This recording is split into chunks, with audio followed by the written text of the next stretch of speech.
आज रूम मध्ये आमचा पहिला दिवस आणि पहिल्या दिवशी काय पाहतो रूम मध्ये येऊ तर रूम मध्ये आमच्या साप थांबा तुम्हाला दाखवतो.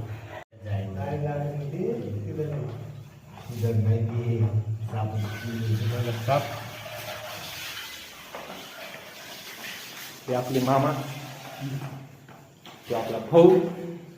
मामा भाजी काय बनवायली? चिकन भाजी चिकन. संड राहण्याचे इतके फायदे ना, लय फायदे. काय संड राहण्याचे एवढे फायदे विचारता हात नाही. बाहेर गावात येऊन बॅचलर कसं राहणं आहे हे तुम्हाला सगळं दाखवतो मी. आता उद्यापासून आता नवीन काम चालू केलं आम्ही. तुम्हाला उद्या सकाळी आमचं काम हे सगळं दाखवतो. हे आमची टीम सेंटरिंगची फक्त खाली. हे मामा, हे गंगा अण्णा, ते